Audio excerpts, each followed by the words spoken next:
राजौरी में सुरक्षा बल और आतंकियों के बीच मुठभेड़ हुई, जिसमें सुरक्षा बल के जवानों ने एक आतंकी को मार गिराया है। आतंकी के पास से एक AK-47 राइफल और 4 हैंड ग्रेनेड के साथ कुछ और सामान भी बरामद किया गया है। मुठभेड़ के बाद देर रात तक सर्च ऑपरेशन भी जारी रहा। इंफॉर्मेशन मौसूल हुई थी, जिसके नतीजे में एक सिक्योरिटी फोर्सेस ने जॉइंट सर्च ऑपरेशन लॉन्च किया था।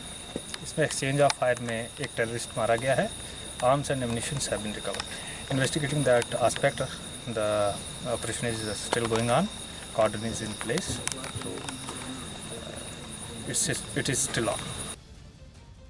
अनलॉक 1 में जिंदगी को पटरी पर लाने की कोशिश शुरू हुई तो कोलकाता में बसों के बढ़े किराए ने लोगों की मुसीबत बढ़ा दी।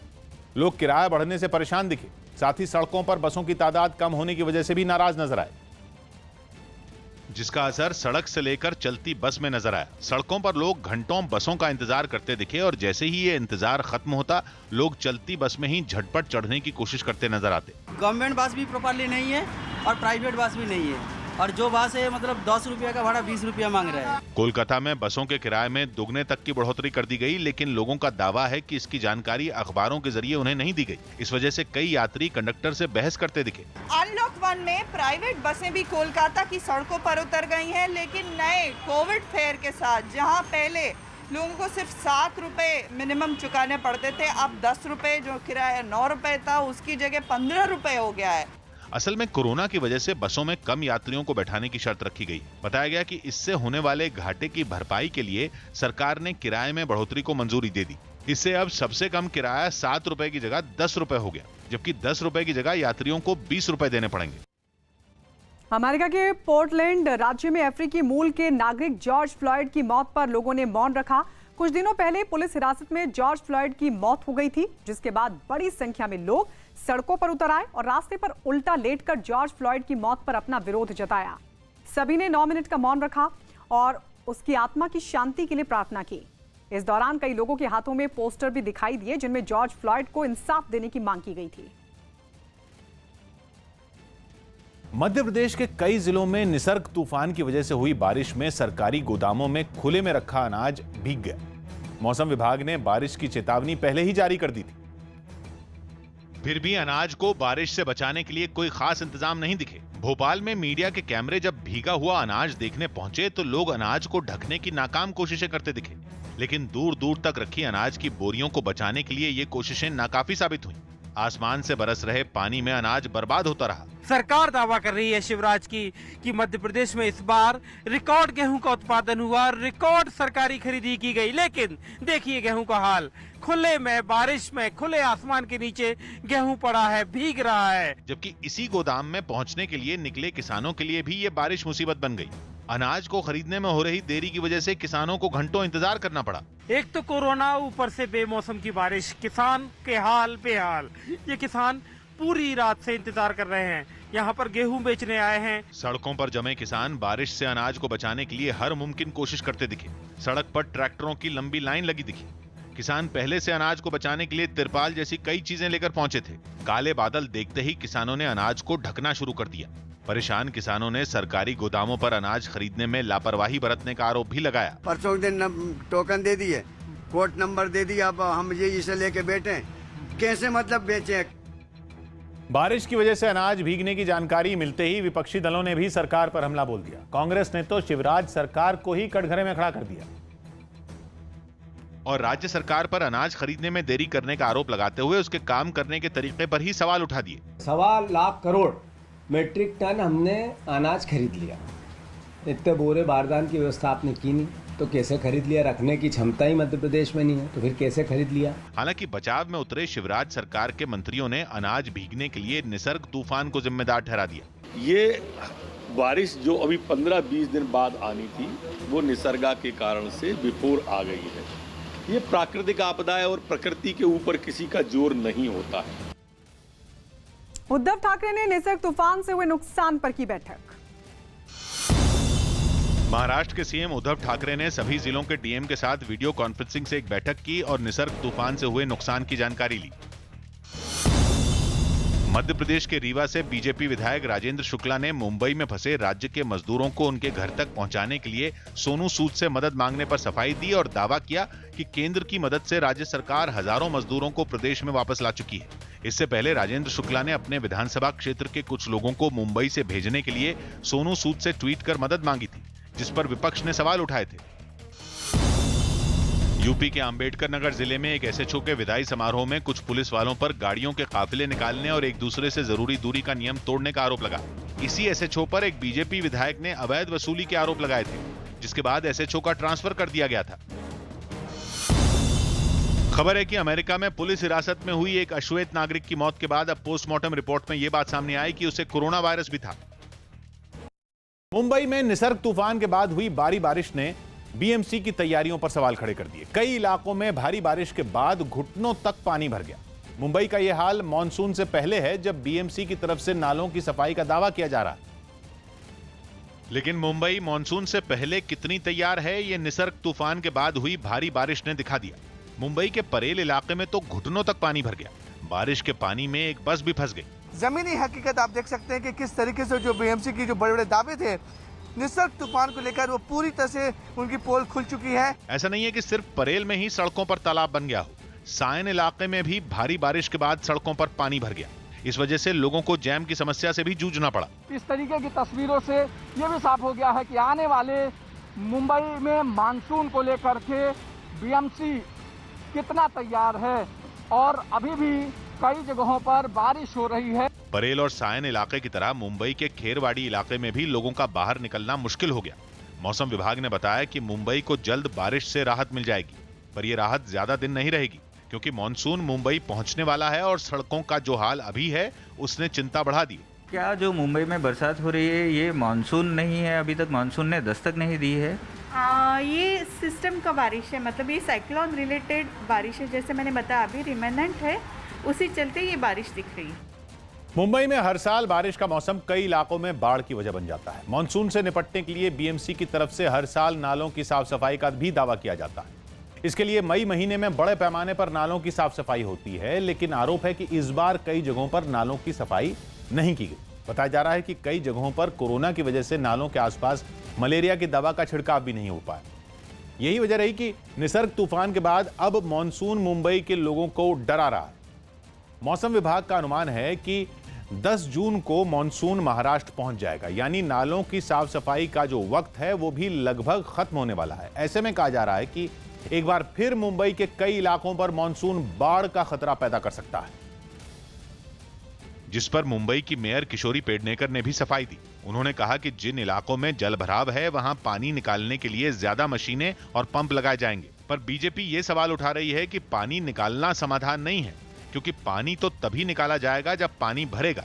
यानी बीजेपी ये आरोप लगा रही है कि मुंबई एक बार फिर अधूरी तैयारियों का खमियाजा भुगत सकती है, जिस पर मुंबई की मेयर ने भी पलटवार किया। विरोधी पक्ष का भी काम है, वो काम बराबर करते, उनको करने दो, वो काम करते, इसीलिए तो हमें भी मालूम पड़ता है। और उनको जो जो बात करना है वो करने दो, वैसे वैसे हम भी काम में इम्प्रूवमेंट करेंगे। मुंबई की मेयर के पलटवार पर बीजेपी विधायक राम कदम ने मुंबई के एक नाले का वीडियो जारी करते हुए गंभीर आरोप लगाए। इस वीडियो में नाले में कूड़े का ढेर लगा हुआ नजर आया। बीएमसी के अधिकारी दावा करते हैं कि करोड़ों रुपए खर्च करके नालों की सफाई की है। फिर यह नाला है या डंपिंग ग्राउंड है? कहां गए वो करोड़ों रुपए? और शिवसेना की बीएमसी में सत्ता है, वे क्यों चुप है? राजस्थान के बाद मध्य प्रदेश के भी कई जिले टिड्डियों के हमले की चपेट में आ गए हैं और इसी कड़ी में टिड्डियों का एक बड़ा दल उमरिया पहुंच गया, जिसके बाद जिला प्रशासन के लोग टिड्डियों के इस दल को भगाने के काम में जुट गए। फायर ब्रिगेड के कर्मचारी ऊंचे पेड़ों पर बैठी टिड्डियों को भगाने के लिए केमिकल का छिड़काव करते दिखे। केमिकल के असर से कुछ ही देर में टिड्डियां जमीन पर मरी हुई दिखाई दी। टिड्डियों का ये दल जब रिहायशी इलाके में दाखिल हुआ तो लोगों ने बर्तनों को बजाकर टिड्डियों को भगाना शुरू कर दिया। इस दौरान एक आदमी गमछे की मदद से टिड्डियों को भगाता नजर आया। बताया गया कि टिड्डियों के इस दल ने उमरिया जिले के कई गांवों पर हमला बोला, जिनको भगाने के लिए प्रशासन ने पहले से ही तैयारी कर रखी थी। जहां तक संभव हो उनको आवाज करके, डीजे बजाकर, थालियां पीटकर, टायर जलाकर इनके द्वारा भगाया जा रहा है। तो वहीं टिड्डियों के हमले से शिवपुरी जिला भी अछूता नहीं रहा और वहां पर भी टिड्डियों के हमले को नाकाम करने के लिए प्रशासन ने बड़े पैमाने पर अभियान चलाया। इस काम में फायर ब्रिगेड की गाड़ी के अलावा एक खास तरह की मशीन का प्रयोग भी किया गया, जबकि कुछ किसान खेतों में बैठी टिड्डियों को भगाने के लिए थालियां पीटते दिखे। लोगों ने प्लानिंग करके सुबह 4 बजे से ऑपरेशन करने का प्रयास किया।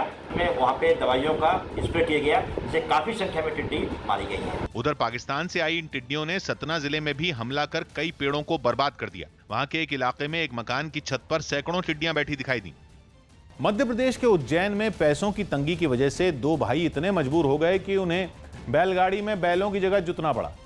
लॉकडाउन के दौरान रोज कमाने खाने वाले इन दोनों भाइयों की एक बहन और एक भाई की मौत हो गई थी।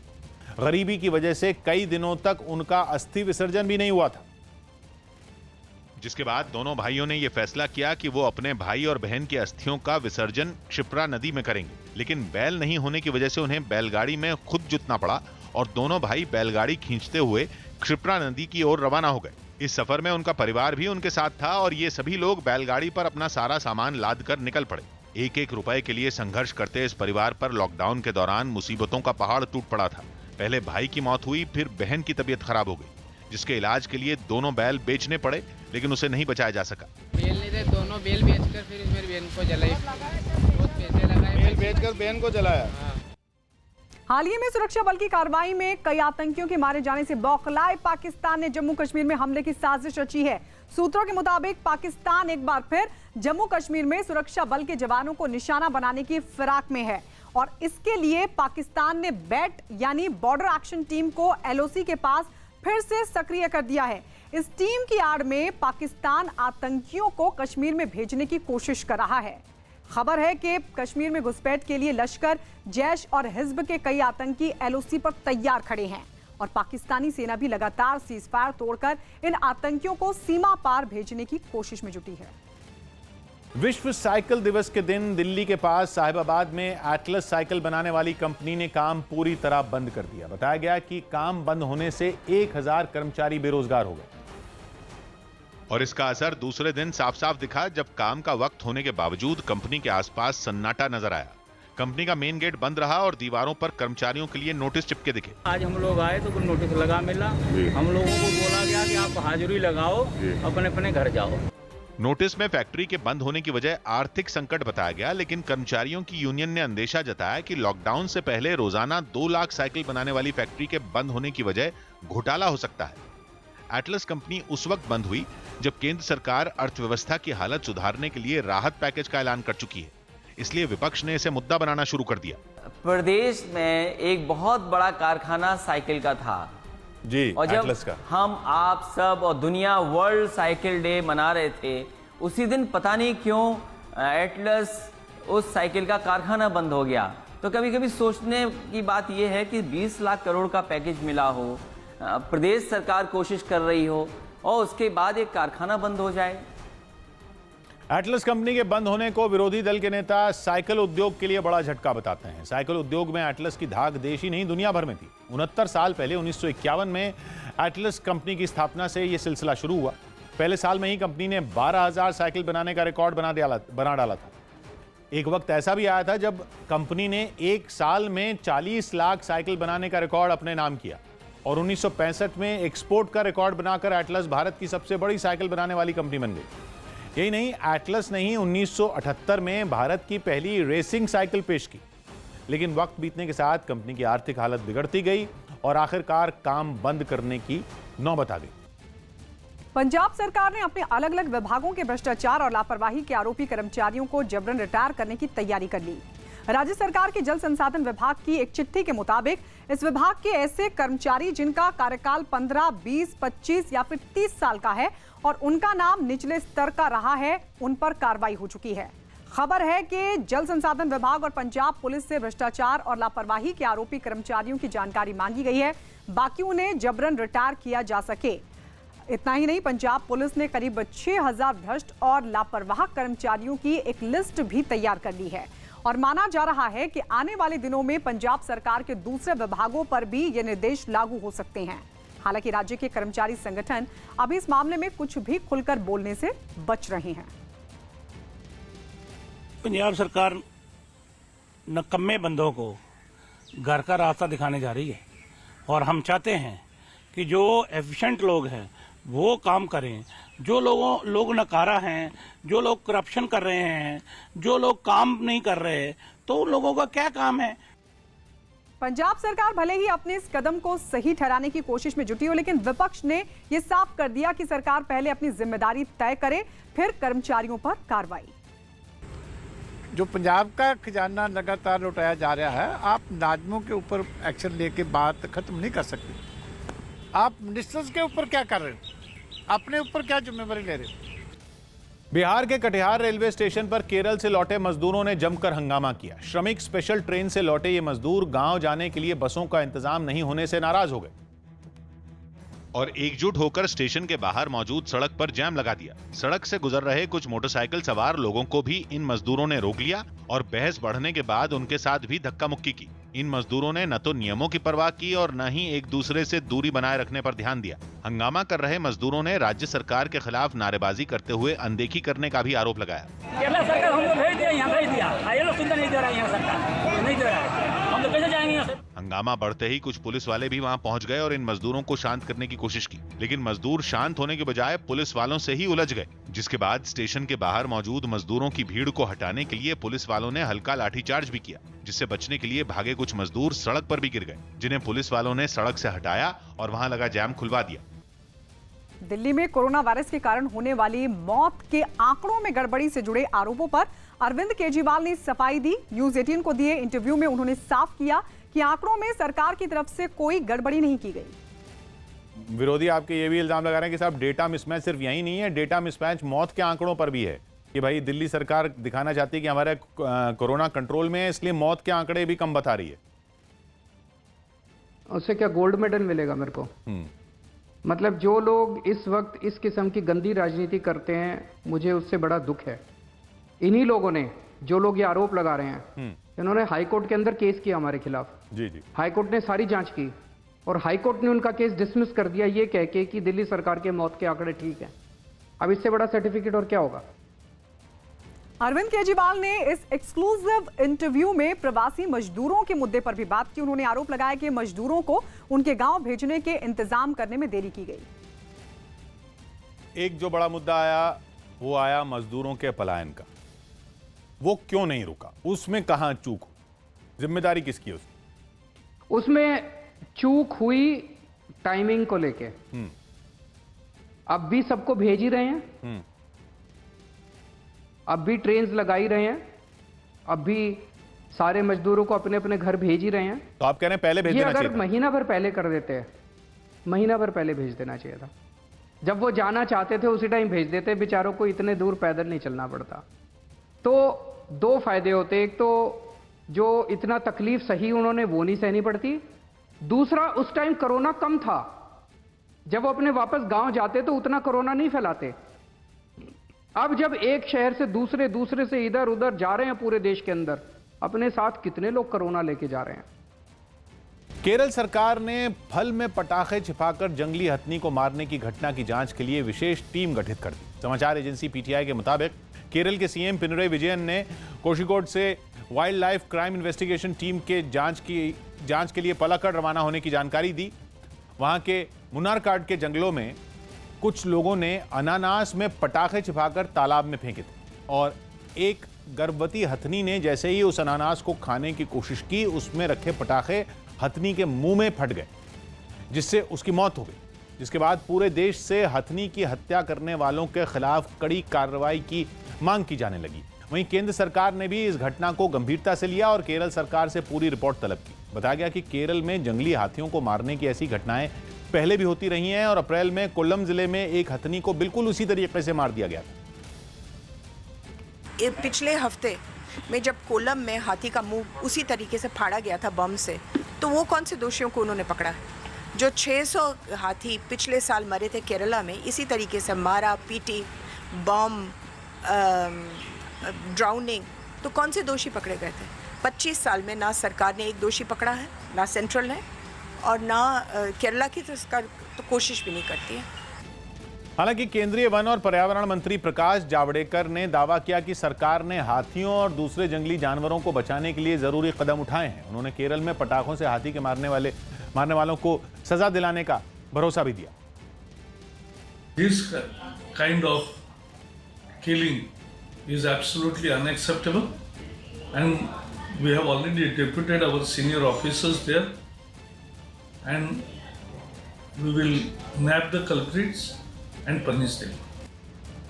मध्य प्रदेश के बुरहानपुर में केले की तैयार फसल आंधी और बारिश की भेंट चढ़ने से किसानों की परेशानी बढ़ गई। तेज आंधी और बारिश की वजह से कई एकड़ में तैयार केले की फसल बर्बाद हो गई, जिसकी कुछ तस्वीरें भी सामने आई। इन तस्वीरों में कुछ बेबस किसान तेज आंधी और बारिश के बाद बर्बाद हुई अपनी फसल का मुआयना करते दिखाई दिए। कोरोना संकट के बीच केले की सही कीमत नहीं मिलने से ये किसान पहले से ही परेशान थे, लेकिन अब आंधी और बारिश ने इनकी परेशानी और बढ़ा दी। सरकार से निवेदन करता हूं, कृपया केला उत्पादक किसानों पर ध्यान देकर उनकी समस्याओं का समाधान करें। फसल बर्बाद होने की जानकारी मिलने के बाद कुछ बीजेपी नेताओं ने किसानों से मुलाकात की और उन्हें मदद का भरोसा दिया। उनको हमने बताया कोई डरने घबराने की बात नहीं है, जो भी नुकसान हुआ है उसकी ज्यादा से भरपाई सरकार की ओर से हम करवाएंगे। इंग्लैंड में जॉर्ज फ्लॉयड की मौत के खिलाफ प्रदर्शन कर रहे लोगों और पुलिस के बीच जोरदार झड़प हो गई। अफ्रीकी मूल के जॉर्ज फ्लॉयड की अमेरिका के मिनेसोटा में पुलिस हिरासत में मौत हो गई, लेकिन उनकी मौत पर शुरू हुए प्रदर्शनों की जांच अमेरिका के बाद इंग्लैंड तक पहुंच चुकी है। लंदन में दूसरे दिन भी सैकड़ों लोग सड़कों पर उतरे, जिनकी पुलिस के साथ झड़प शुरू हो गई। ये लोग प्रधानमंत्री के सरकारी घर की तरफ बढ़ रहे थे, लेकिन वहां तैनात पुलिस ने उन्हें बीच में ही रोक दिया। रोके जाने से भड़के लोग पुलिस वालों से ही भिड़ गए। हालात बिगड़ते देख पुलिस ने भीड़ को खदेड़ना शुरू कर दिया, लेकिन पुलिस की कार्रवाई के बाद भी प्रदर्शन खत्म नहीं हुआ। प्रधानमंत्री के घर के बाहर इकट्ठा लोगों ने नारेबाजी शुरू कर दी। कई प्रदर्शनकारी वहां लगे बैरिकेड तोड़ते नजर आए। हालांकि बाद में पुलिस ने सख्ती दिखाते हुए इन लोगों को हटा दिया। इस दौरान कई प्रदर्शनकारियों को हिरासत में भी लिया गया। उत्तर प्रदेश के बहराइच के एक गांव में तेंदुआ घुसने से सनसनी फैल गई। तेंदुआ शिकार करने के लिए एक घर में घुस गया, लेकिन गांव वालों ने हिम्मत दिखाई और तेंदुए को घर में ही बंद कर दिया, जिसके बाद वन विभाग के अधिकारी और पुलिस बहराइच के सुजौली इलाके के गांव में पहुंची और घर को घेर लिया। घर के बाहर एक पिंजरा भी तैयार रखा नजर आया, लेकिन तेंदुए को काबू करने पहुंची पुलिस के लिए गांव के लोगों ने एक अलग ही चुनौती खड़ी कर दी। तेंदुए को देखने के लिए वहां लोगों का रेला लग गया। कोरोना के खतरे को दरकिनार कर आसपास के गांव के लोग भी पहुंच गए। इतने लोग जमा हो गए कि उन्हें काबू करना पुलिस के हाथ से बाहर हो गया। हालांकि राहत की बात यह रही कि तेंदुए को पकड़ने के वक्त कोई हादसा नहीं हुआ और 3 घंटे की कोशिश के बाद आखिरकार तेंदुआ पकड़ में आ गया। तेंदुए को कतरनिया घाट रेंज ले जाया गया है, जहाँ पे स्वास्थ्य परीक्षण के बाद उसका अधिकारी निर्णय लेंगे कि क्या करना है। अखिलेश यादव ने साफ कर दिया कि आने वाले चुनावों में उनकी पार्टी का कांग्रेस या बीएसपी के साथ कोई गठबंधन नहीं होगा। हालांकि उन्होंने अपने चाचा शिवपाल यादव के लिए जसवंत नगर सीट छोड़ने का ऐलान भी कर दिया। इसका क्या मतलब निकाला जाए, बीएसपी या कांग्रेस? छोड़ दें दोनों को। बीएसपी और कांग्रेस से हमारा पहले भी समझौता हुआ है, अब आने वाले समय में समझौता नहीं होगा। जो हमारा गठबंधन पहले से था, जिन दलों के साथ था, उन दलों के साथ रहेगा, छोटे दलों के साथ जी। और इसमें अभी शिवपाल जी ने भी बुलाया आपको लोहिया ट्रस्ट बिल्डिंग के उद्घाटन में, तो शिवपाल जी भी की पार्टी भी होगी या नहीं? उनके लिए एडजस्टमेंट का रास्ता है पार्टी में, मतलब वो पार्टी में शामिल नहीं होंगे, उनकी पार्टी को एडजस्ट करेंगे आप? हाँ, उनकी पार्टी है, क्योंकि उनकी पार्टी क्यों खत्म हो, उनकी पार्टी है तो उनको भी एडजस्ट किया जाएगा। तो ये मान लिया जाएगा एक सीट अभी जसवंत नगर तो छोड़ दी। अच्छा, जसवंत नगर की सीट आपने उनके लिए छोड़ दी? हाँ, वो उनके लिए समाजवादी पार्टी कभी कोई प्रत्याशी नहीं उतारेगी अगले चुनाव में। अफ्रीकी देश मेडागास्कर के ताओ मसीना में लॉकडाउन के विरोध में प्रदर्शनकारियों से पुलिस की झड़प हो गई। आरोप है कि पुलिस ने लॉकडाउन के बावजूद सड़क किनारे सामान बेच रहे एक आदमी की पिटाई कर दी, जिस पर आसपास के लोगों का गुस्सा भड़क गया और वो पुलिस के जवानों से भिड़ गए। उन्होंने सड़क पर ही आग लगा दी और हंगामा शुरू कर दिया। कुछ लोगों ने पुलिस पर पत्थर भी फेंके। इस हंगामे को शांत कराने के लिए पुलिस को हवा में गोलियां चलानी पड़ी, लेकिन प्रदर्शनकारियों पर इसका कोई असर नहीं हुआ। बताया गया कि दुकानदार लॉकडाउन में बाजार बंद करने के फैसले से काफी परेशान हैं, क्योंकि पैसों की कमी से उनके सामने खाने की समस्या खड़ी हो गई है। लोगों के इस प्रदर्शन के बाद पूरे इलाके में बड़ी संख्या में पुलिस के जवानों को तैनात कर दिया गया। न्यूज 18 के कार्यक्रम अनलॉक अधिवेशन में यूपी के पूर्व सीएम और समाजवादी पार्टी के अध्यक्ष अखिलेश यादव ने कोरोना फैलने के लिए तबलीगी जमात को जिम्मेदार ठहराने पर बीजेपी पर हमला बोला। अगर किसी ग्रुप ने अगर कुछ छुपाया तो क्या उस पर इसलिए दोष न डाला जाए क्योंकि उससे सौहार्द बिगड़ेगा, सिर्फ इसी वजह से, या उसको चिन्हित किया जाए कि नहीं भाई आपने ये गलत किया, क्योंकि अगर आपने छुपाया तो गलत किया। इस बीमारी में तो ये खास है। तो अगर ये देखिए, सवाल ये नहीं है, सवाल ये कि जानबूझ करके भारतीय जनता पार्टी उससे लाभ लेना चाहती थी। आप कह रहे हैं बदनाम, भारतीय जनता पार्टी की एक्सपर्टीज है ये, इसके जानबूझ के बदनाम किया गया। जी, उन्होंने कुछ नहीं किया, तबलीगी जमात ने कुछ नहीं किया, क्योंकि तमाम मुद्दों से ध्यान हटाने के लिए भारतीय जनता पार्टी हमेशा तैयार रहती है इस तरह के मुद्दों को उठाने के लिए। मैं जानना चाहता हूं भारतीय जनता पार्टी से कि जो सेंटर्स बनाए थे इन्होंने, क्वारंटीन सेंटर्स जो बने थे, बच्चे को सांप कैसे काट गया ये बताइए, बच्चे की जान कैसे चली गई?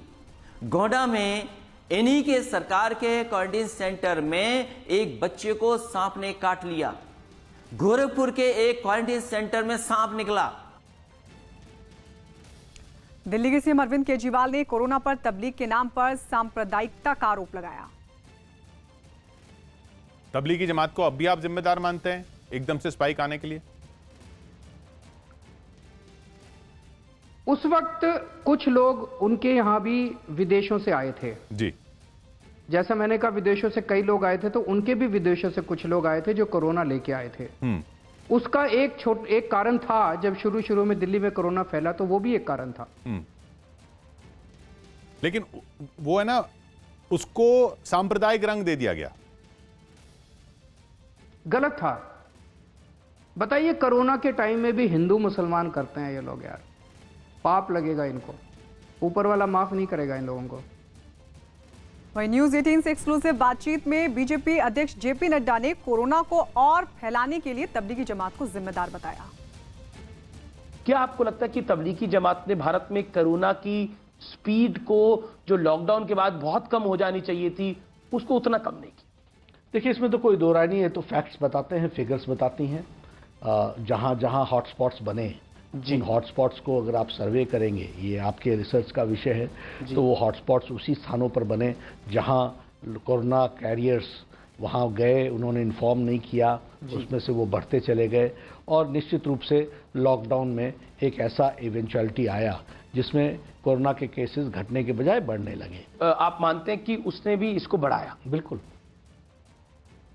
आम आदमी पार्टी के नेता और राज्यसभा सांसद संजय सिंह ने बिहार के प्रवासी मजदूरों को लगातार दूसरे दिन विशेष विमान से उनके गांव भेजा। इसके लिए उन्होंने सांसद कोटे में मिलने वाली हवाई यात्रा की टिकटों का इस्तेमाल किया।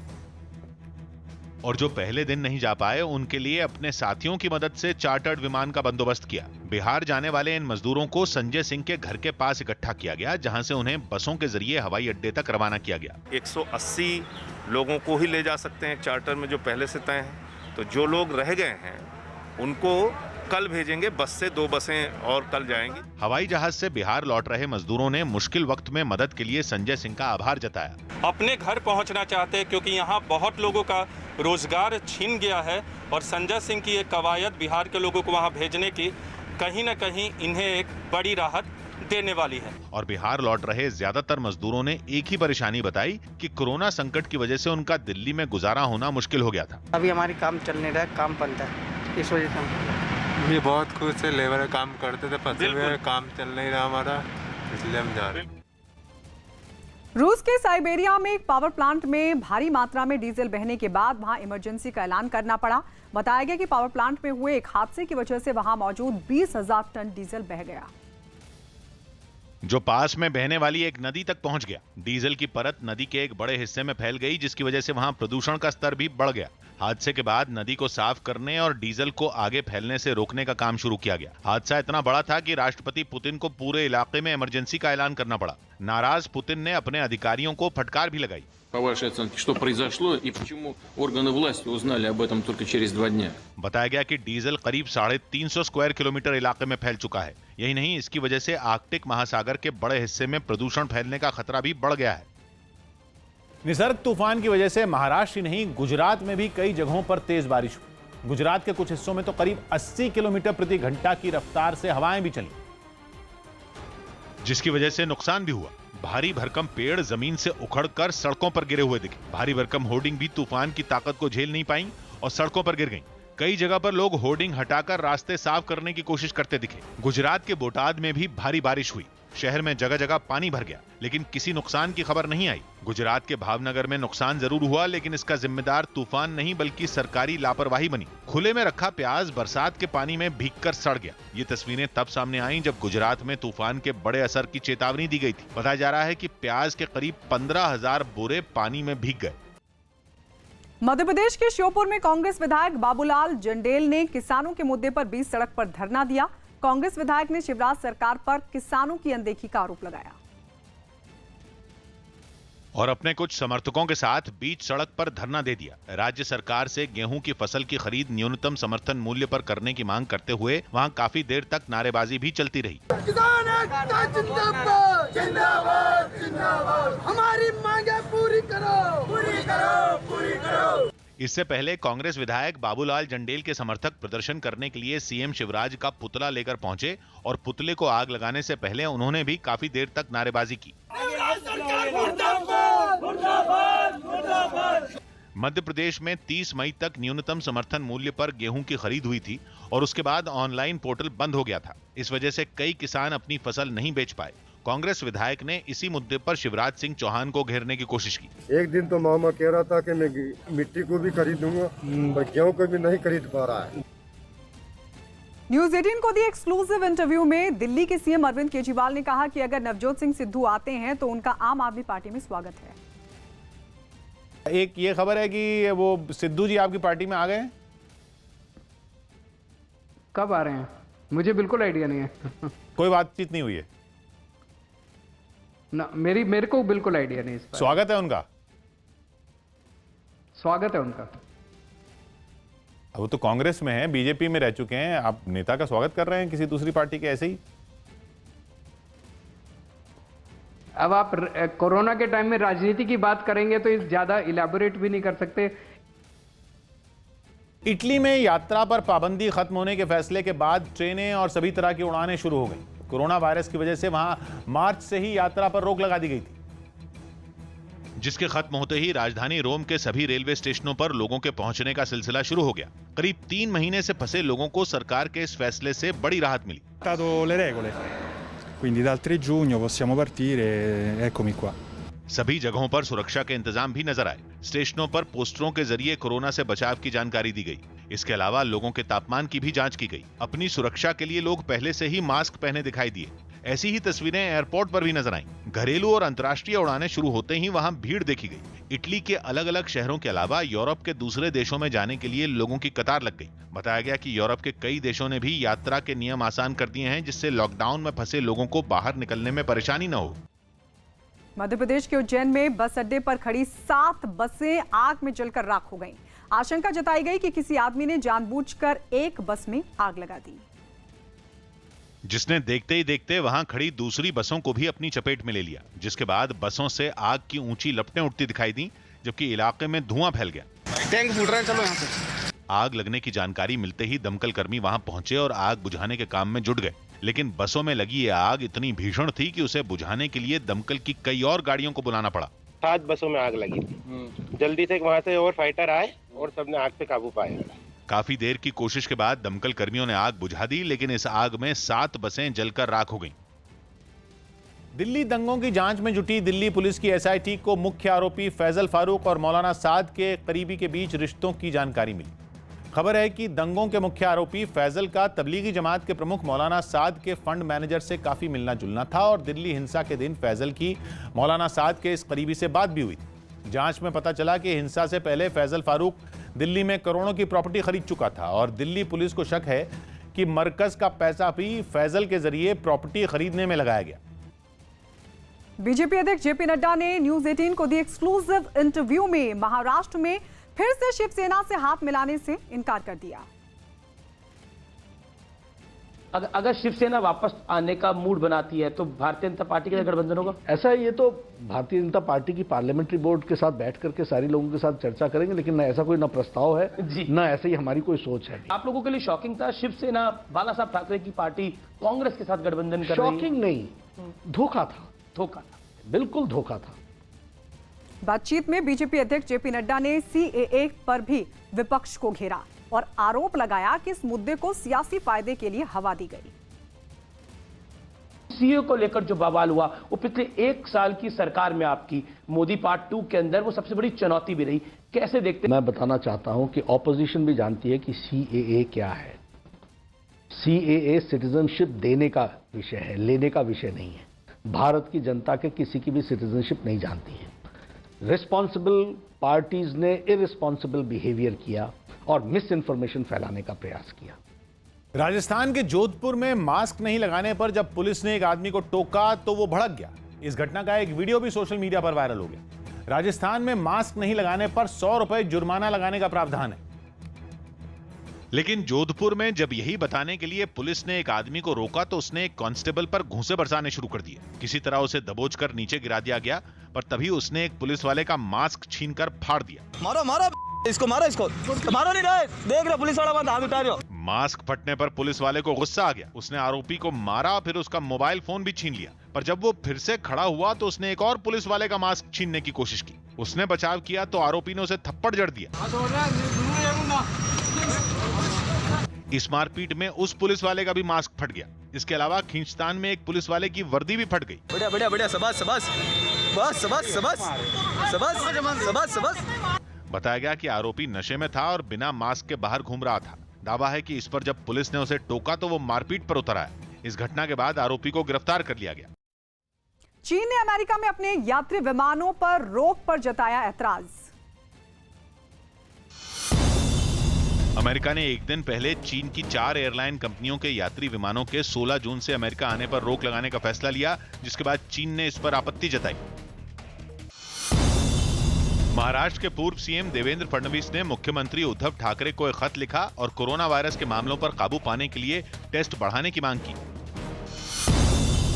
जयपुर की होम्योपैथी यूनिवर्सिटी के डॉक्टरों ने कोरोना वायरस के कुछ मरीजों को होम्योपैथी की दवाई से ठीक करने का दावा किया। ये मरीज सवाई मानसिंह अस्पताल में भर्ती थे। रिकवरी रेट बहुत फास्ट रही और मरीज कंपैरेटिवली जल्दी नेगेटिव हुए, तो ये एक बड़ा अचीवमेंट होम्योपैथी के लिए रहा। छत्तीसगढ़ के धमतरी में रिहायशी इलाकों में घुसे हाथियों के एक झुंड ने कई घरों और फसलों को नुकसान पहुंचाया। आंध्र प्रदेश के श्रीकाकुलम जिले में खाने की तलाश में कुछ भालू रिहायशी इलाके में घुस आए। अबुधाबी की कंपनी मुबादला इन्वेस्टमेंट ने रिलायंस जियो में बड़े निवेश का ऐलान किया है। मुबादला जियो प्लेटफॉर्म में 9,093 करोड़ का निवेश करेगी। मुबादला को इस निवेश के बदले जियो में 1.85% हिस्सेदारी मिलेगी।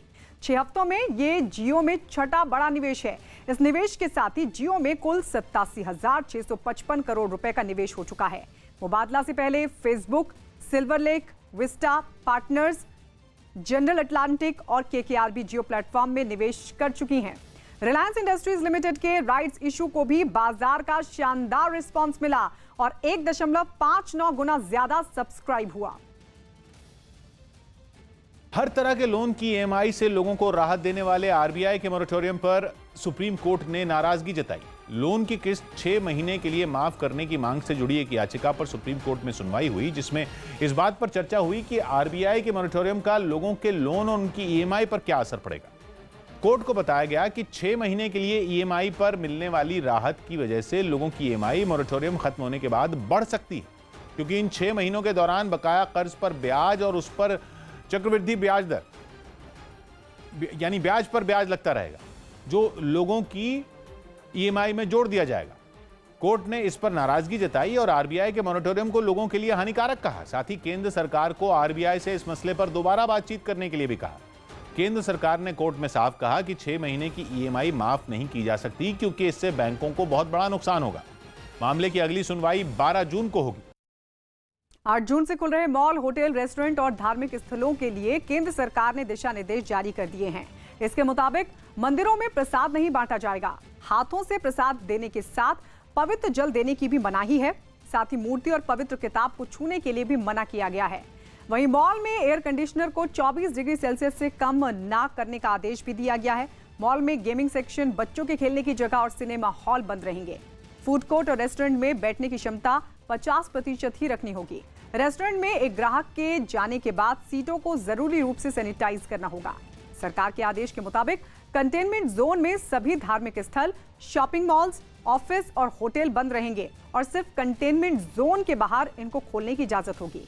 दफ्तरों के लिए जारी गाइडलाइंस में कहा गया है कि कंटेनमेंट जोन में रहने वाले किसी भी कर्मचारी के दफ्तर आने पर पूरी तरह पाबंदी होगी। ऐसे कर्मचारी घर से काम कर सकते हैं और ये छुट्टी नहीं मानी जाएगी। भोपाल में एक कांस्टेबल के चलती ट्रेन में 3 महीने की एक बच्ची तक दूध पहुंचाने का वीडियो सोशल मीडिया पर वायरल हुआ, जिस पर रेल मंत्री पीयूष गोयल ने खुशी जताते हुए इंद्र सिंह यादव नाम के इस कांस्टेबल को नकद इनाम देने का ऐलान किया। चलती ट्रेन में उसने जिस बच्ची तक दूध पहुंचाने के लिए दौड़ लगाई, वो 2 दिन से भूखी थी। और जिस श्रमिक ट्रेन में उसके घर वाले थे, वो कर्नाटक के बेलगावी से उत्तर प्रदेश के गोरखपुर के लिए जा रही थी। भोपाल में कुछ देर रुकने के बाद जब ट्रेन वहां से जाने लगी, तब रेलवे प्रोटेक्शन फोर्स में कांस्टेबल इंद्र सिंह यादव को चलती ट्रेन की तरफ भागते हुए देखा गया। उसके एक हाथ में राइफल और दूसरे हाथ में दूध का पैकेट भी नजर आया। दौड़ लगाकर कांस्टेबल इंद्र सिंह यादव ने किसी तरह उस बच्ची तक दूध पहुंचाया, जो 2 दिन से ट्रेन में सफर की वजह से भूखी थी। मुझे भोपाल में इंद्र यादव जी ने मेरी मदद की, उन्होंने मुझे दूध दिया। मेरी बच्ची को 3 महीने की मेरी बच्ची है, उनका बहुत बहुत शुक्रिया। रेल मंत्री पीयूष गोयल ने इस घटना पर खुशी जताते हुए कांस्टेबल की तारीफ की और उसे नकद इनाम देने का भी ऐलान किया। दिल्ली हिंसा पर पुलिस की दाखिल चार्जशीट पर एक बार फिर सियासत गर्मा गई है। आम आदमी पार्टी के विधायक अमानतुल्लाह खान ने आरोपी ताहिर हुसैन का बचाव किया, तो दिल्ली बीजेपी अध्यक्ष आदेश कुमार गुप्ता ने पलटवार करते हुए दिल्ली पुलिस के काम की तारीफ की। आम आदमी पार्टी के विधायक अमानतुल्लाह खान ने ट्वीट किया, दिल्ली पुलिस ने अपनी चार्जशीट में ताहिर हुसैन को दिल्ली दंगों का मास्टरमाइंड बनाया है, जबकि पूरा देश जानता है कि दंगे किसने कराए। असल दंगाइयों से अभी तक पुलिस ने पूछताछ तक नहीं की। मुझे लगता है कि ताहिर हुसैन को सिर्फ मुसलमान होने की सजा मिली है। दिल्ली बीजेपी अध्यक्ष आदेश कुमार गुप्ता ने अमानतुल्लाह खान के ट्वीट पर किया पलटवार, और पलटवार करते हुए उन्होंने लिखा, अमानतुल्लाह खान, दिल्ली पुलिस ने अभी तो ताहिर हुसैन को पकड़ा है, तो इतनी बौखलाहट, तब क्या हाल होगा तुम्हारा जब पर्दे के पीछे के असली किरदार पकड़े जाएंगे। चिंता मत करो, दिल्ली पुलिस ईमानदारी से कार्य कर रही है। दिल्ली जलाने वाले एक भी व्यक्ति को छोड़ेंगे नहीं। वहीं न्यूज 18 को दिए इंटरव्यू में जब दिल्ली के सीएम अरविंद केजरीवाल से उनके विधायक अमानतुल्लाह खान के आरोपों के बारे में पूछा गया, तो उन्होंने कहा कि कोरोना संकट के समय भी किसी भी दल को राजनीति नहीं करनी चाहिए। जैसे वो चार्जशीट जारी हो रही है दिल्ली दंगों के ऊपर, उसमें भी यही बात आ रही है कि भाई आपके कॉर्पोरेटर थे और फिर आपके विधायक कह रहे हैं कि आपके कॉर्पोरेटर को इसलिए नाम दिया गया क्योंकि वो मुसलमान है।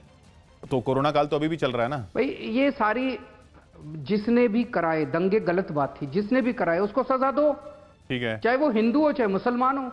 जिसने भी दंगे कराए, दंगों में जिसने भी कत्लेआम कराया, चाहे वो हिंदू है चाहे मुसलमान है, पकड़ के सजा दो उसको। राजनीति क्यों कर रहे हो? नहीं, पर आपके विधायक ने कहा कि वो नाम इसलिए है ताहिर हुसैन का क्योंकि वो मुसलमान है। अमानतुल्लाह खान ने मुझे लगता है इस तरह की हमें हिंदू और मुसलमान इस वक्त कोरोना के टाइम में पूरे देश का एक ही मकसद होना चाहिए, लोगों की जान बचाना। पूरे ये मौका भी है पुण्य कमाने का। लोग तकलीफ में हैं, लोग भूखे हैं, लोग बीमार हैं। भूखों को खाना खिलाना पुण्य का काम है, बीमार का इलाज करवाना, बीमार को अस्पताल पहुंचाना पुण्य का काम है, बीमारों की सेवा करना पुण्य का काम है।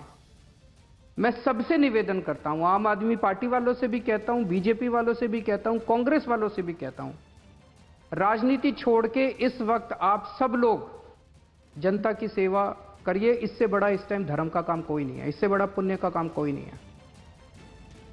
वहीं बीजेपी अध्यक्ष जेपी नड्डा ने न्यूज 18 को दिए एक्सक्लूसिव इंटरव्यू में दिल्ली के दंगे को प्रायोजित बताते हुए आम आदमी पार्टी पर निशाना साधा। What I am trying to ask sir कि नड्डा जी, लेकिन मैं यहाँ पर क्या मिसगाइड किया गया? हाँ, किया गया। और अभी जांच कौन चल थे रही ये है, लोग जो अभी मिसगाइड जांच चल रही है जी। आपने देखा होगा दिल्ली में तो दंगे जांच तक के हो गए। अंदर यह बात स्पष्ट हो गई कि यह प्रायोजित था, यह हिंसा प्रायोजित थी, यह विरोध भी प्रायोजित था, और ये सारी चीजें सामने आएंगी। जिसने भी देश हित के खिलाफ काम किया है उसके खिलाफ एक्शन होगा। आम आदमी पार्टी के एक कॉर्पोरेटर ताहिर हुसैन के खिलाफ जो चार्जशीट हुई है अभी दिल्ली पुलिस ने करी है, जो इन्वेस्टिगेटिंग एजेंसी है उसने करी है, उसमें उसको मास्टरमाइंड बताया गया है। सारे दिल्ली चुनाव में मैं कहता रहा और हमारी पार्टी कहती रही कि वोट बैंक की राजनीति की जा रही है। ये समझ में नहीं आया, लेकिन आज जब इन्वेस्टिगेशंस के तार नीचे तक जा रहे हैं और अंकित शर्मा को टच कर रहे हैं, जब वो उसकी इन्वेस्टिगेशन के तार जिनका आपने नाम लिया उससे जा रहे हैं, तो समझ में आता है कि आप पार्टी के क्रेडेंशियल्स क्या है। आप पार्टी के हाथी के दांत दिखाने के और हैं, खाने के और हैं। खबरें हैं कि रेलवे की तरफ से कई ट्रेनों को चलाए जाने की मंजूरी मिल सकती है। बताया जा रहा है कि अगले चरण में शताब्दी एक्सप्रेस, वंदे भारत, गरीब रथ और दुरंतो एक्सप्रेस ट्रेनों की सेवा बहाल हो सकती है। कहा जा रहा है कि यात्रियों की बढ़ती मांग को देखते हुए रेलवे की तरफ से इन ट्रेनों को चलाए जाने की मंजूरी दी जा सकती है। लॉकडाउन और कोरोना के खतरे की वजह से अभी रेलवे अपनी क्षमता के हिसाब से ट्रेनों को नहीं चला रही। हालांकि धीरे धीरे सभी ट्रेनों को पटरियों पर उतारने के लिए रेलवे की तरफ से कोशिश शुरू कर दी गई है। इसके लिए इसी महीने की 1 तारीख को 200 ट्रेनों को चलाने की मंजूरी भी दी गई थी। राजधानी एक्सप्रेस की तरह की ट्रेन जो होती है, एसी स्पेशल ट्रेन है, वो 1 मई से चल रही है, लेकिन शताब्दी जैसी ट्रेन, वंदे भारत जैसी ट्रेन भी अब जल्द ही पटरियों पर होंगी। दिल्ली सरकार ने सरकारी जमीन पर बने निजी अस्पतालों से पूछा है कि ईडब्ल्यूएस कोटा के तहत कितने कोरोना और कितने गैर कोरोना मरीजों का इलाज किया गया है। अस्पतालों से 3 दिन के भीतर जवाब देने को कहा गया है और जवाब ना देने पर उसके खिलाफ कार्रवाई की बात कही गई है। दिल्ली सरकार के मुताबिक जो अस्पताल 50 बेड से ज्यादा की क्षमता वाले हैं और जिन्हें जमीन रियायती दरों पर दी गई थी, उनको 10% ईडब्ल्यूएस कोटा रखना होता है। दिल्ली सरकार ने कोरोना के इलाज के लिए घोषित अस्पतालों में आर्थिक रूप से गरीब मरीजों के लिए ईडब्ल्यूएस कोटे के तहत बेड की संख्या घोषित की है और कुल 56 अस्पतालों को उनके यहां निर्धारित पेड कोरोना बेड और ईडब्ल्यूएस कोरोना बेड की संख्या बताई गई है। न्यूज 18 को दी एक्सक्लूसिव इंटरव्यू में सीएम अरविंद केजरीवाल ने कहा कि दिल्ली में कुछ निजी अस्पताल जानबूझकर कोरोना मरीजों को दाखिल नहीं कर रहे हैं और अगर वो नहीं सुधरे तो उन्हें पूरा कोरोना अस्पताल बना दिया जाएगा। आपने ऐप की बात की, इस पर भी सवाल उठे कि साहब ये ऐप जो है ये डेटा सही नहीं दे रहा। वो बता रहा बेड खाली हैं, लेकिन अस्पताल में जाओ तो बेड होते नहीं है। वो अस्पताल के जो प्रवक्ता हैं वो कह रहे हैं कि साहब बेड नहीं, हमें नहीं पता कैसे ऐप में खाली दिखा रहे हैं। नहीं, मैं बताता हूँ। ये पहली चीज तो ऐप एक अच्छी पहल है, ठीक है। आप मानेंगे पूरे देश में क्या पूरी दुनिया के अंदर इस तरह की अभी पहल नहीं की गई कि हमने ईमानदारी के साथ सारे अस्पतालों का डेटा ऐप के ऊपर डाल दिया कि भाई किस अस्पताल में कौन सा बेड खाली है, कितने बेड खाली है, कितने वेंटिलेटर खाली हैं, आप उसके हिसाब से चले जाओ। ये अच्छी पहल है, परसों ही ऐप लॉन्च किया है। अब कुछ अस्पताल बदमाशी कर रहे हैं, ये जो डेटा इसमें डाल रहे हैं ना, ये हम नहीं डालते, ये अस्पताल वाले खुद डालते हैं, उनको सबको पासवर्ड दिए हुए हैं।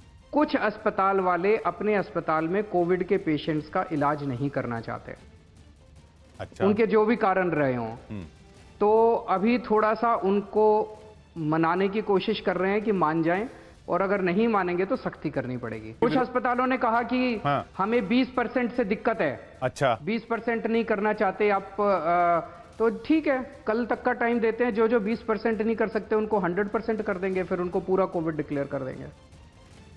तुर्की की राजधानी इस्तांबुल में 2 महीने बाद मशहूर ग्रैंड बाजार खोल दिया गया।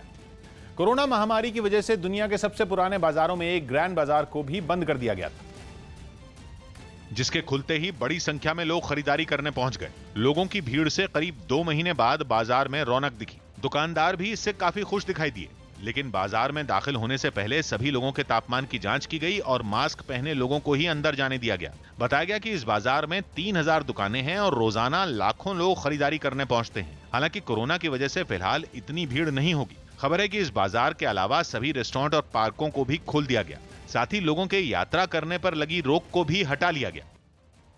केंद्र सरकार ने लॉकडाउन के दौरान कर्मचारियों को पूरा वेतन देने के गृह मंत्रालय के आदेश के मामले में सुप्रीम कोर्ट में दाखिल किया हलफनामा, जिसमें सरकार ने साफ लिखा कि 24 मार्च से 17 मई तक निजी कंपनियां कर्मचारियों का ना तो वेतन काट सकती हैं और ना ही उन्हें नौकरी से निकाल सकती हैं।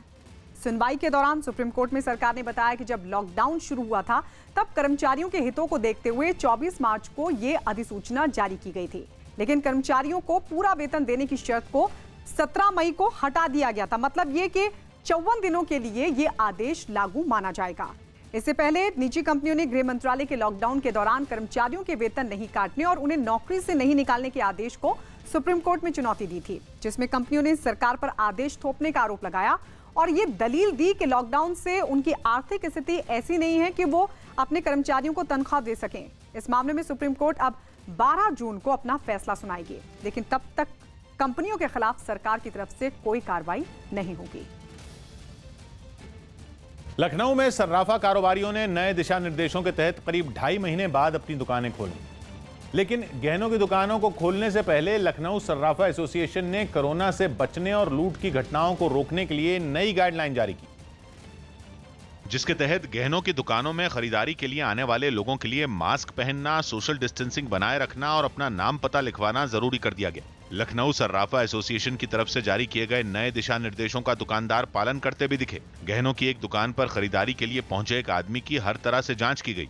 सबसे पहले उसका तापमान जांचा गया, इसके बाद हाथ साफ करने के लिए उसे सैनिटाइजर दिया गया। बाद में आदमी का मास्क उतरवाया गया और फिर दुकान में लगे सीसीटीवी कैमरे के सामने उसे खड़ा किया गया ताकि सीसीटीवी कैमरे में उसकी तस्वीर आ सके। मोबाइल फोन से भी उसकी तस्वीर ली गई। पहनने के लिए अलग से मास्क दिया गया। यही नहीं, दुकान में जाने देने से पहले उस आदमी का नाम पता भी नोट किया गया। अपने अपने व्यापार की सुरक्षा के लिए हम लोग उसका मास्क उतरवाते हैं। मास्क उतरवाने के बाद उसकी फोटो लेने के बाद तब उसको अंदर एंट्री करते हैं। गहनों की दुकान पर इस तरह की जांच से वहां आने वाले ग्राहक खुश दिखे और उन्होंने सर्राफा एसोसिएशन की तरफ से जारी नए दिशा निर्देशों की तारीफ भी की। हम अगर बाहर से भी कुछ अगर हमारे साथ वायरस आता है तो यहाँ पर आके बिल्कुल वो खत्म हो जाता है, तो इसलिए ये बिल्कुल जरूरी है। कोरोना संकट के बीच टमाटर की खेती करने वाले किसानों को फसल के वाजिब दाम भी नहीं मिलने से उनकी परेशानी बढ़ गई। किसानों के दर्द की कुछ ऐसी ही तस्वीरें उत्तर प्रदेश के बाराबंकी से सामने आई, जहां लॉकडाउन में काफी नुकसान होने के बाद किसान मेहनत से उगाए गए टमाटरों को फेंकते नजर आए। कहीं टमाटर सड़क किनारे पड़े मिले तो कहीं किसान अपने ही हाथों से खराब हो चुके कई किलो टमाटरों को खेत में पलटते दिखे। उन्होंने बताया कि टमाटरों के सही दाम नहीं मिलने से वो बड़ा नुकसान झेलने को मजबूर हैं। किसान मरा पड़ा,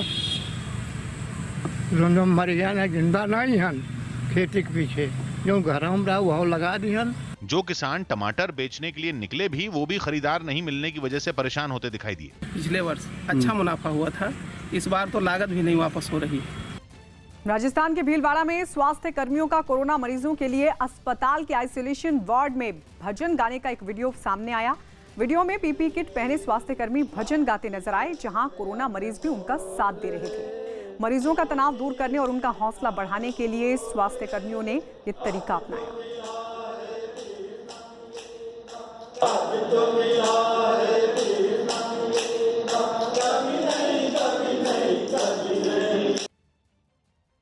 मुंबई में कोरोना मरीजों के लिए आईसीयू और डायलिसिस की सुविधाओं से लैस अस्पताल बनाने का काम तेज हो गया। वहां कोरोना के मामले तेजी से बढ़ रहे हैं। यही वजह रही कि महानगर में विकास से जुड़े काम करने वाली संस्था MMRDA ने कोरोना मरीजों के इलाज के लिए दूसरा अस्पताल बनाना शुरू कर दिया और इसका नाम रखा कोविड हॉस्पिटल 2, क्योंकि MMRDA इस अस्पताल के ठीक बगल में कोरोना मरीजों के इलाज के लिए पहला अस्पताल बना चुकी है। महानगर में विकास से जुड़े काम करने वाली संस्था MMRDA की कोशिश है कि 10 से 12 दिनों में इस अस्पताल का काम पूरा हो जाए, जिसके लिए मजदूर दिन रात काम में जुट गए और अस्पताल का ढांचा बनकर तैयार हो गया।